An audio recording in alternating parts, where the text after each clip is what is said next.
Muy buenas tardes. Hoy vamos a hablar sobre ictericia. La ictericia consiste en la presencia de un color amarillento tanto en la piel como en las mucosas y se produce como consecuencia del depósito de bilirrubina, que es un pigmento de color amarillo-naranja procedente del catabolismo de la hemoglobina y de otras hemoproteínas.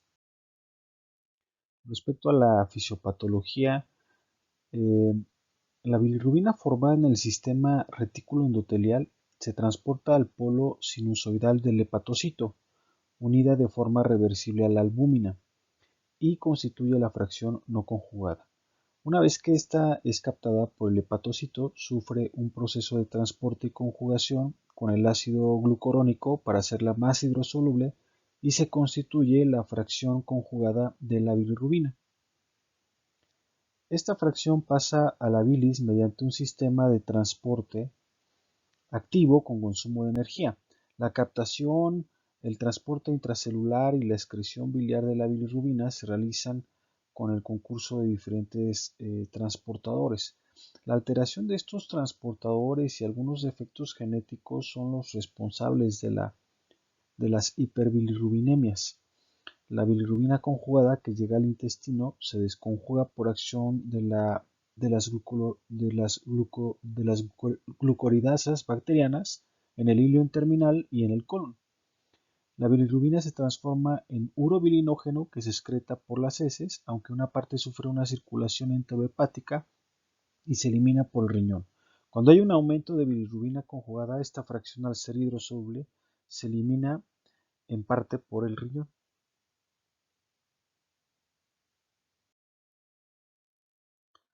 Ante un paciente ictérico es importante hacer el diagnóstico etiológico. Para ello es fundamental saber la fracción de la bilirrubina que se encuentra alterada. Así, la hiperbilirrubinemia puede estar causada por un aumento de la fracción no conjugada, de la fracción conjugada o de ambas. Los trastornos que cursan con una hiperbilirrubinemia no conjugada son poco frecuentes, siendo el síndrome de Gilbert el más prevalente. En cuanto a las enfermedades con aumento de la fracción conjugada de la bilirrubina, las más frecuentes son las colestasis, tanto intra como extrahepáticas. Estas son debidas a la existencia de un bloqueo o supresión del flujo biliar que impide la llegada de la bilis al duodeno. La ictericia mixta se presenta como consecuencia de una lesión hepatocelular en la que se alteran de forma simultánea varios pasos del metabolismo de la bilirrubina en el interior de la célula hepática. Los dos aspectos iniciales para el diagnóstico son la realización de una historia clínica exhaustiva, es decir, interrogar sobre episodios de ictericia, dolor abdominal, factores ambientales, viajes recientes, abuso de alcohol, consumo de fármacos, la presencia de prurito, de coluria, de acolia o de otros síntomas asociados que pueden tener interés, ¿no?, para poder realizar el diagnóstico. Y también de una exploración física meticulosa. Las determinaciones de laboratorio son de mucha ayuda para confirmar el diagnóstico de ictericia, así como en algunos casos determinar la etiología de la misma. Hay una serie de estudios complementarios que pueden realizarse también en este grupo de pacientes, como el ultrasonido abdominal, que es un estudio pues relativamente sencillo de realizar, de bajo costo y que pueda estar disponible en muchos hospitales. Es la técnica elemental o fundamental para el diagnóstico ante cualquier paciente con ictericia.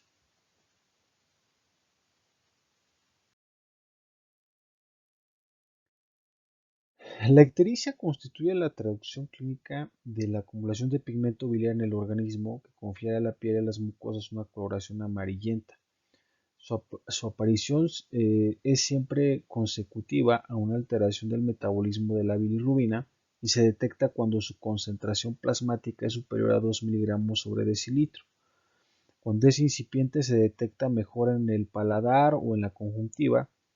Debe distinguirse de la coloración cutánea amarillenta que se produce por el consumo abundante de carotenos como zanahorias, por ejemplo, en la uremia o también en los pacientes que son tratados con medicamento que se llama atebrina. En ninguna de estas situaciones se encuentra pigmentación conjuntival. La orientación diagnóstica del paciente con hiperbilirrubinemia precisa, en primer lugar, el conocimiento de la fracción de la bilirrubina que está elevada en el suero, perdón. La bilirrubina no conjugada es liposoluble, se deposita en la piel y en las mucosas, pero no puede filtrarse por el riñón. Por este motivo, cuando se eleva su concentración plasmática, no se observa coluria, a diferencia de la bilirrubina conjugada, que esta es hidrosoluble, se deposita preferentemente en la piel, la conjuntiva, el velo del paladar y los vasos sanguíneos y se filtra por el riñón. Por ello, en caso de hiperbilirrubinemia conjugada, aparece coluria. En caso de obstrucción biliar completa o incompleta, se observa una decoloración total, acolia, parcial o hipocolia. Esto es característico en las heces fecales. Les puse acá una imagen de cómo se observa la coluria para que podamos distinguir de cuándo es una orina normal o una orina concentrada y vemos que hay una gran diferencia en la coloración. Esto debe ser de mucha utilidad para ustedes, sobre todo para el momento de hacer el interrogatorio y buscar intencionadamente si el paciente ha tenido coluria o no. Las distintas causas de colestasis pueden ser responsables del aumento de bilirrubina, si bien puede existir colestasis sin ictericia. La colestasis es un síndrome clínico y bioquímico caracterizado por la presencia de prurito, ictericia y elevación sérica de la fosfatasa alcalina, de forma secundaria a un trastorno excretor de la bilis y los aniones orgánicos. Si el lugar donde radica esta alteración es el hepatocito o las vías biliares situadas en el interior del parénquima hepático, la colestasis posterior, la colestasis es intrahepática. Por el contrario, si la obstrucción es posterior a la salida de las vías biliares del hígado, recibe el nombre de extrahepática. Las colestasis intrahepáticas se deben a una amplia variedad de causas que, a pesar de poseer eh, pues características muy distintas, tienen como rasgo común la reducción del flujo biliar. En cuanto a las colestasis extrahepáticas, estas presentan un mecanismo idéntico en todas sus formas, con independencia de su causa, que consiste precisamente en una obstrucción parcial o total de las vías biliares extrahepáticas que impiden el paso de la bilis hasta el duodeno.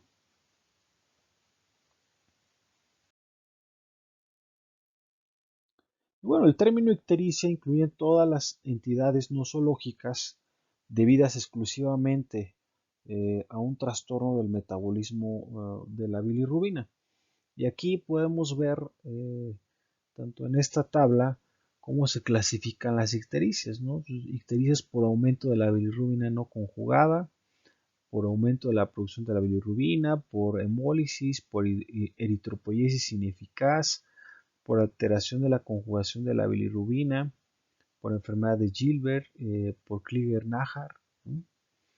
En cambio, las ictericias por aumento de la bilirrubina conjugada pues pueden ser enfermedad de Dubin-Johnson, de Rotó, las colestasis intrahepáticas, las colestasis extrahepáticas y también podemos observar ictericias mixtas, ¿no? Aquellas que cursan con alteración de la función hepatocelular, y esto puede ser por daño hepatocelular agudo o subagudo, o por una enfermedad hepatocelular crónica, ¿no? Y vemos también aquí en este cuadro cómo podemos dividir a la hiperbilirrubinemia no conjugada, ¿no? Ya sea esta si se presenta sin hemólisis o si hay con la presencia de hemólisis y cómo las podemos clasificar de acuerdo a su presentación, ¿no?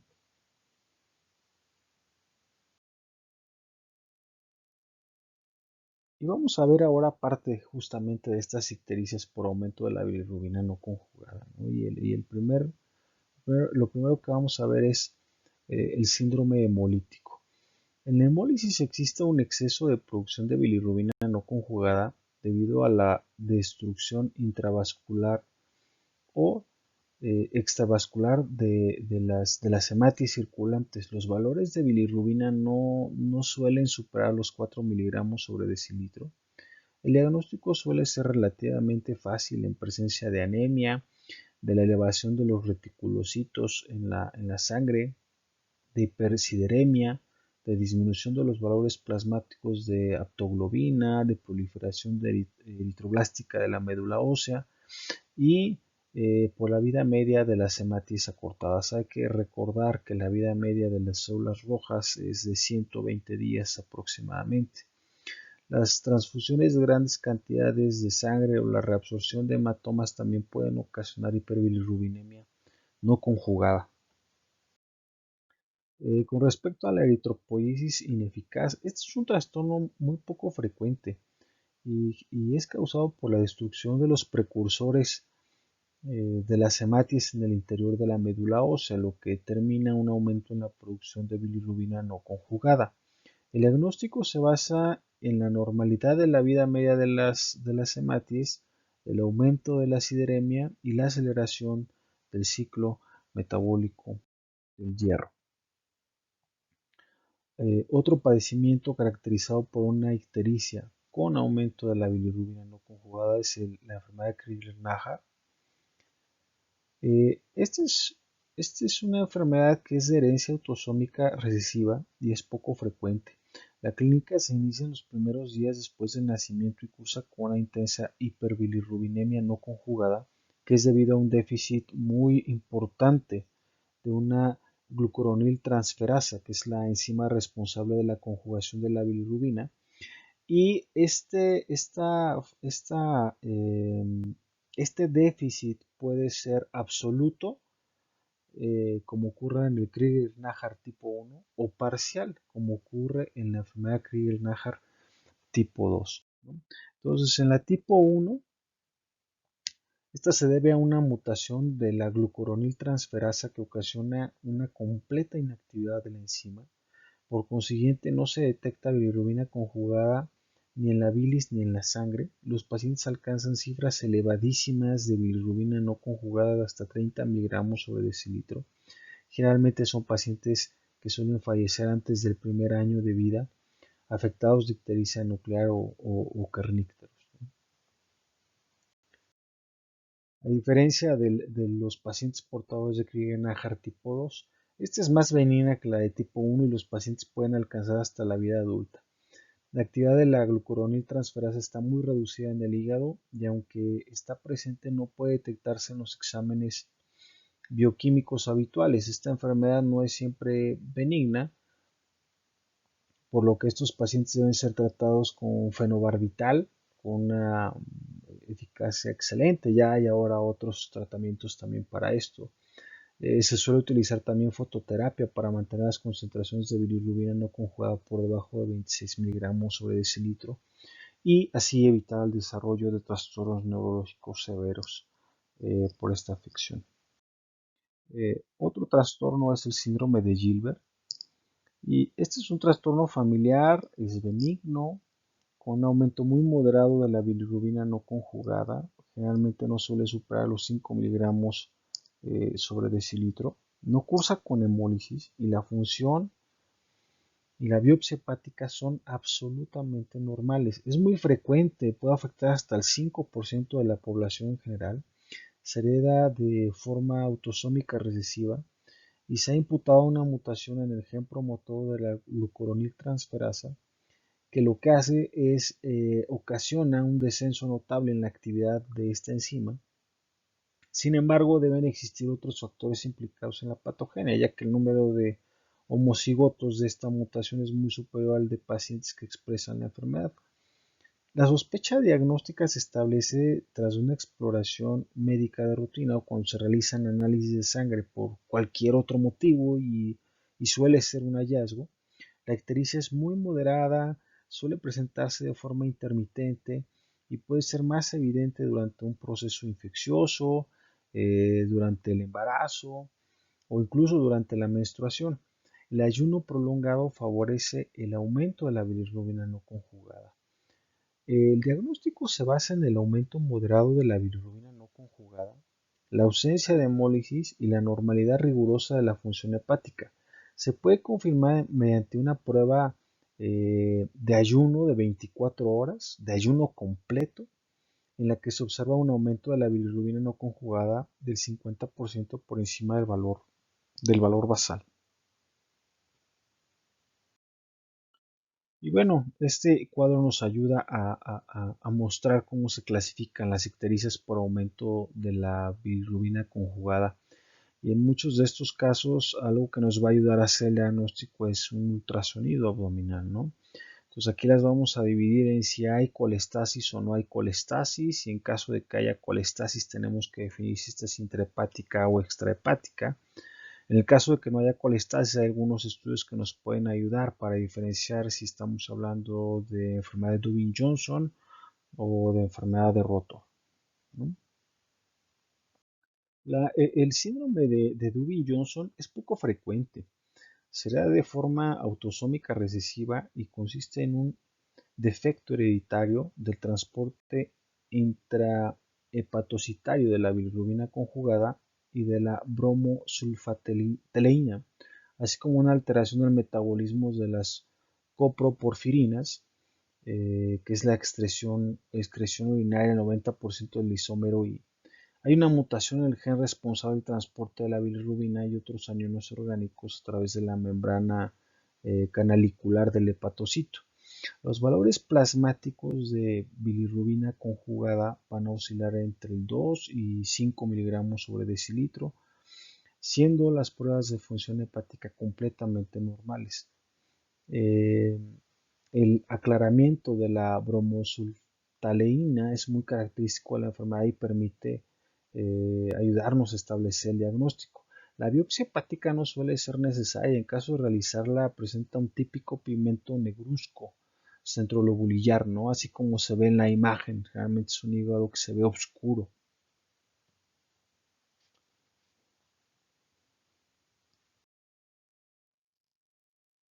El síndrome de Rotor se trata de un trastorno muy poco frecuente de tipo familiar, de herencia autosómica recesiva y que se caracteriza por un aumento de la bilirrubina conjugada de tipo fluctuante. Los pacientes están asintomáticos y el aclaramiento de la bromosulftaleína es normal, a diferencia del síndrome de Dubin-Johnson.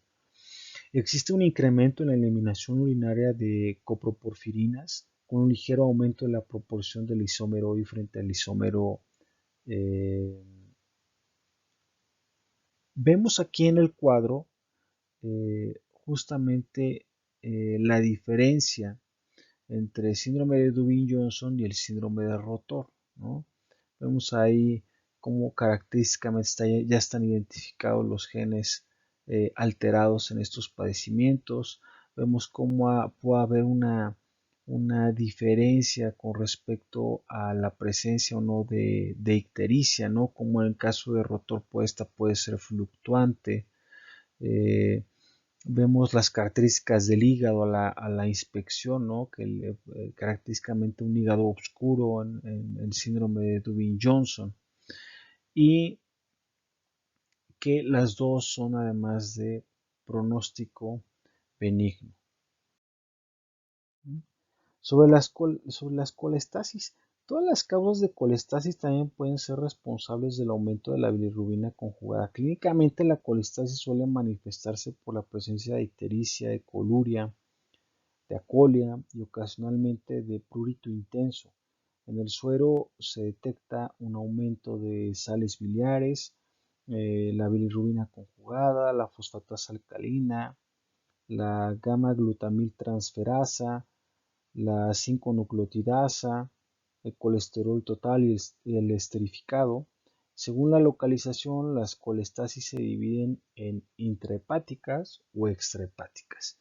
Cronológicamente también se pueden clasificar en agudas y crónicas. Desde el punto de vista etiológico, las colestasis pueden ser debidas a una amplia variedad de causas, tal como lo podemos ver justamente en esta tabla. Este diagrama nos puede ayudar a identificar y a ver cómo podemos hacer el seguimiento y el diagnóstico de un paciente con colestasis, siempre con ayuda no solamente de la evaluación clínica, del análisis de laboratorio, sino también del uso del ultrasonido. Estas dos tablitas nos pueden ayudar a ver cuáles son las causas de la colestasis extrahepática y de la colestasis intrahepática, ¿no? Y vemos como una de las causas de colestasis extrahepática puede ser la coledocolitiasis, es decir, la obstrucción de la vía biliar principal por la presencia de un lito que probablemente primero fue formado en la vesícula y que después migró directamente al colédoco, la presencia de neoplasias que generen obstrucción física en esa zona, algunas lesiones inflamatorias de los conductos biliares, la misma presencia de pancreatitis también lo puede causar, ¿no? En el caso de las colestasis intrahepáticas, pues estas podemos clasificarlas en si son agudas, si son crónicas. La causa puede ser distinta dependiendo si son adultos o si son niños también.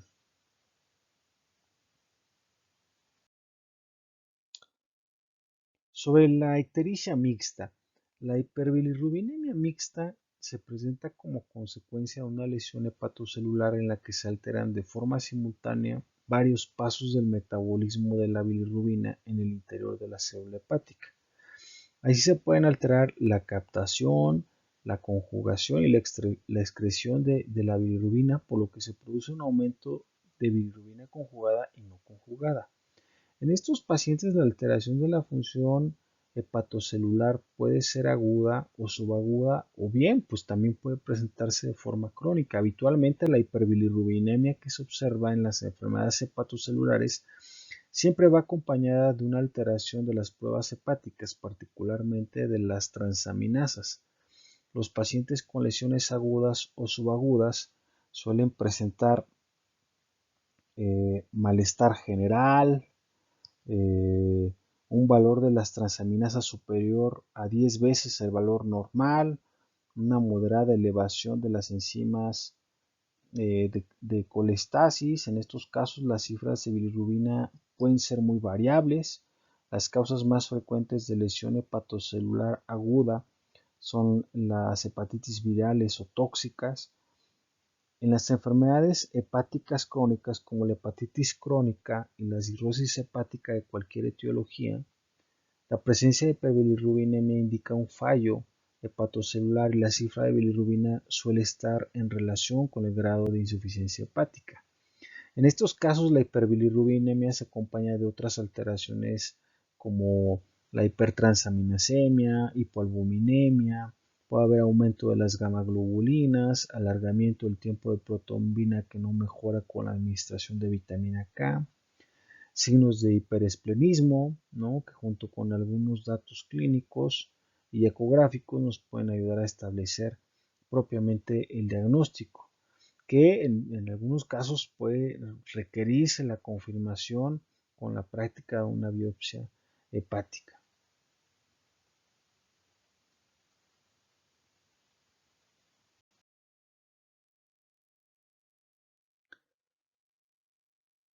La evaluación inicial para poder hacer el diagnóstico debe incluir una anamnesis, una exploración física completa y estudios de laboratorio generales.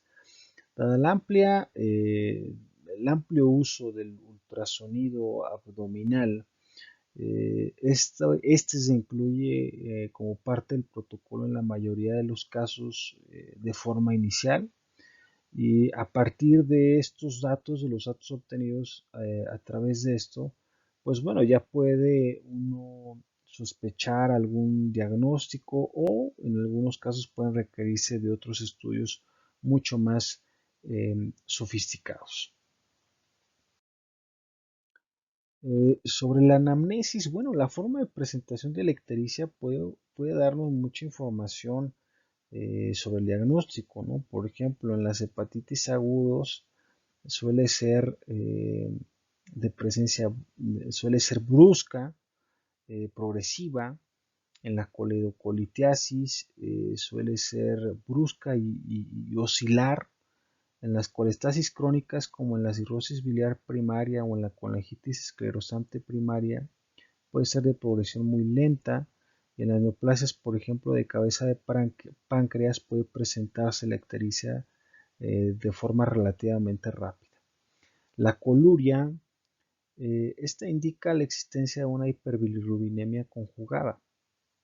En la ictericia de causa hepatocelular no suele aparecer acolia, eh, salvo en la primera semana de una hepatitis aguda. En la coledocolitiasis la colia suele ser intermitente, mientras que en las neoplasias habitualmente una vez que se presenta, esta suele ser de presencia continua. El prurito es frecuente en las enfermedades colestásicas, aunque también puede estar presente en las hepatopatías con afección predominantemente hepatocelular. Los pródromos y la sintomatología acompañante también son de gran interés. Las hepatitis virales van precedidas con frecuencia de malestar general, anorexia, náuseas o molestias abdominales. La pérdida de peso orienta hacia una etiología neoplásica, una elevada ingesta de alcohol o una hepatopatía terminal. La presencia de fiebre y escalofríos generalmente sugiere que puede tratarse de una colangitis, una hepatitis viral, un origen farmacológico o etílico. El dolor en el hipocondrio derecho sugiere litiasis vesicular. El dolor del cáncer de páncreas suele ser sordo, se suele irradiar hacia la espalda, generalmente aumenta en decúbito supino y mejora con la flexión del tronco.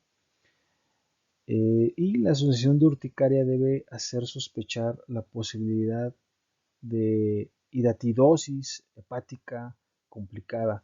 Es importante investigar la ingesta de alcohol y de fármacos potencialmente hepatotóxicos, ¿no? Así como antecedentes epidemiológicos de posibles fuentes de contagio de hepatitis viral.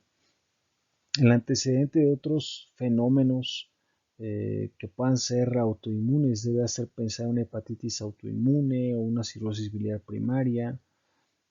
Por ejemplo, si el paciente refiere que tiene una historia familiar de ictericia leve, puede sugerir la presencia del síndrome de Gilbert, como ya lo vimos. Puede haber anemia hemolítica congénita, síndrome de Dubin-Johnson, síndrome de Rotor o una colestasis recurrente intrahepática, ¿no? La exploración física es muy importante. Inicialmente se debe comprobar primero la existencia de ictericia, tanto en piel como en mucosas. Además, pueden hallarse signos que orienten el diagnóstico etiológico, como la presencia de ascitis, si el paciente tiene circulación colateral abdominal, eritema palmar, la presencia de telangiectasias, de hipertrofia parotidia o Dupuytren, que suelen indicar, por ejemplo, cirrosis hepática, ¿no? Los antecedentes de punciones venosas o tatuajes que pueden sugerir hepatitis viral por inoculación parenteral. Las lesiones de rascado y la presencia de santomas o santelasmas orientan a la presencia de una colestasis crónica. La palpación del abdomen también nos puede dar y revelar mucha información. Por ejemplo, podemos observar ahí hepatomegalia, ¿no? Cuyas características a veces nos pueden orientar hacia la presencia de una hepatopatía crónica o de hasta la palpación de un tumor hepático. La palpación de una vesícula biliar distendida e indolora, ¿no? Lo que llamamos signo de Courvoisier-Terrier, ¿no? Que es muy característica de lesiones neoplásicas localizadas por debajo de la unión del cístico y del hepático común, ¿no? Como el cáncer de páncreas. Y de forma mucho menos frecuente puede presentarse hasta en el curso de un ampuloma. Ante un paciente ictérico es importante saber combinar los datos de la evaluación clínica con los marcadores analíticos, ¿no? Eh, Puesto que proporciona una elevada probabilidad de obtener eh, pues una mejor línea diagnóstica, ¿no? Sobre lo que le está pasando al paciente. Así, la presencia de una hiperbilirrubinemia aislada sin alteraciones de las demás pruebas de función hepática es típica de la enfermedad hemolítica. La eritropoyesis ineficaz o las alteraciones aisladas en el metabolismo de la bilirrubina, tal como ocurre también en el síndrome de Gilbert. La presencia de hipertransaminasemia, que esta puede ser muy elevada, por ejemplo superior a 1000, es típica de hepatitis aguda tóxica o viral. En las hepatopatías alcohólicas es frecuente un aumento más importante de la aspartato aminotransferasa que de la alanino aminotransferasa, por lo cual la razón entre estas dos suele ser superior a 1.5. En los pacientes con colestasis se produce una elevación de la concentración sérica de fosfatasa alcalina, de GGT, de colesterol y de grasas totales sin que ningún patrón bioquímico permita identificar su naturaleza. Las concentraciones muy elevadas de fosfatasa alcalina, más de 10 veces el límite superior de lo normal, se producen en las colestasis por lesión de conductos intrahepáticos, como la cirrosis biliar primaria o la colangitis esclerosante primaria, en enfermedades granulomatosas y colangiocarcinoma. Cuando la colestasis cursa con valores normales de bilirrubina se denomina colestasis anectérica. Y en las colestasis crónicas puede existir un alargamiento del tiempo de protrombina que se corrige con la administración de vitamina K por vía parenteral. Y es muy curioso que esta corrección con la vitamina K de los tiempos de protrombina no se produce en los casos en los que el paciente tiene una disfunción hepatocelular grave, ¿no? Ya sea esta se haya presentado de forma aguda o que haya evolucionado a la cronicidad. El hallazgo de anemia es frecuente en casos de hemólisis, de eritropoyesis ineficaz, de neoplasias, de infecciones crónicas o de cirrosis. La elevación del lactato deshidrogenasa, el descenso de la aptoglobina y la presencia de hemosidenuria sugieren la presencia de hemólisis. Por ejemplo, el hiperesplenismo que acompaña a la cirrosis a menudo suele generar también cambios como trombocitopenia o pancitopenia leve. La leucocitosis con neutrofilia nos debe hacer pensar en una hepatitis alcohólica, en colangitis aguda, en hepatitis tóxica, por ejemplo, o hasta en leptospirosis.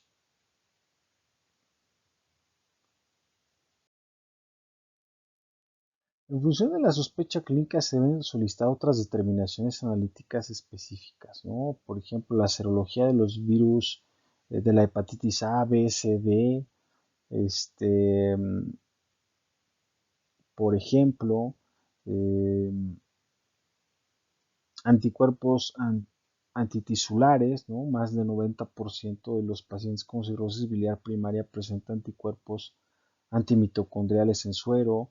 Es frecuente en estos pacientes una elevación de la concentración de inmunoglobulina M, ¿no? Eh, estudio los valores de cupremia, por ejemplo, en los casos de sospecha de enfermedad de Wilson. Estudio los valores de ferritina ante la sospecha clínica de la presencia de hemocromatosis, ¿no? Estudio de porfirinas, la elevación de la alfa-fetoproteína es prácticamente exclusiva del hepatocarcinoma. Y en los tumores de origen pancreático digestivo, así como en los colangiocarcinomas, es común también la elevación de otros marcadores como el carcinoma embrionario o del CA19-9.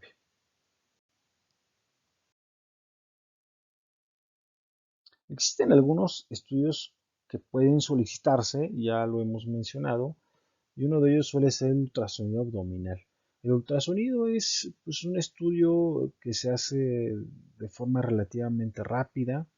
El ultrasonido hay que recordar que es operador dependiente, es efectivo, es barato, es muy accesible y permite apreciar, por ejemplo, la dilatación de la vía biliar en más del 95% de los casos en los que sospecha colestasis extrahepática, ¿no? Y además nos permite detectar el lugar de la obstrucción hasta el 80% de los casos y a veces hasta en el 40% nos ayuda a identificar su causa. Asimismo, nos permite descubrir la presencia de cálculos dentro de la vesícula, ¿no?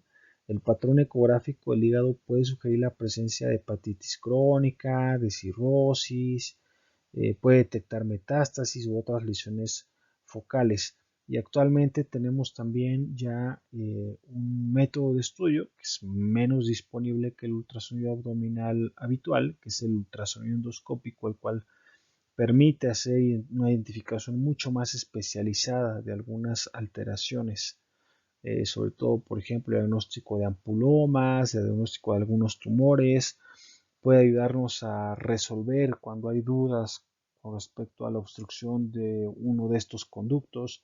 Y la imagen que vemos ahí es la imagen característica de un ultrasonido endoscópico. Vemos ahí el cálculo en la vesícula, el colédoco, se ve también, se alcanza a ver también ahí la sombra de la porta.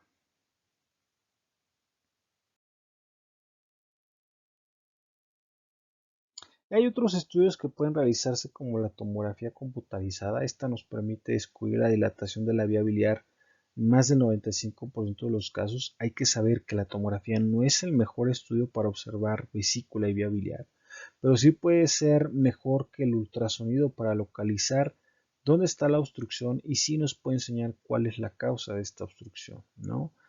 Particularmente cuando se trata de lesiones pancreáticas y más específicamente lesiones de la cabeza del páncreas. Con la angiopancreatografía retrógrada endoscópica, esta es una técnica invasiva que se realiza a través de una endoscopia con un 95% de sensibilidad y especificidad para el diagnóstico de la obstrucción de la vía biliar, además de que puede ser utilizado de forma, aparte de diagnóstica, también terapéutica.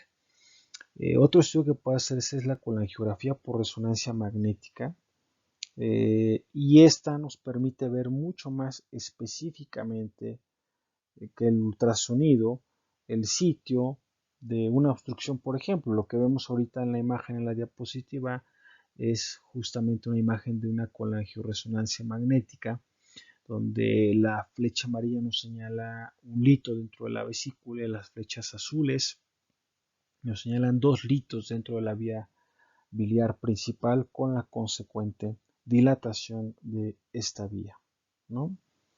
Y bueno, la biopsia hepática cuando se debe realizar cuando se sospecha una enfermedad hepatocelular difusa o colestasis intrahepática de una etiología no clara, ¿sí? No en todos los pacientes se realiza la biopsia hepática de forma habitual, ¿sí? Pero sí tiene ciertas indicaciones cuando hay dudas con respecto al diagnóstico, cuando se requiere la confirmación para algún tipo de tratamiento específico. Y pues, ¿cuál va a ser el tratamiento de la ictericia? Pues este va a depender de la causa subyacente. En general, el paciente que experimenta hiperbilirubinemia no conjugada hereditaria, pues no requiere tratamiento ni suele reaccionar a este, ¿no? Hablábamos de que el fenobarbital podría ayudar a reducir las concentraciones de bilirrubina en el síndrome de Krieger-Najjar del tipo 2, ¿no? Que decíamos que era el tipo 2 el de los pacientes que llegan todavía hasta la vida adulta. Tiene el síndrome de Gilbert.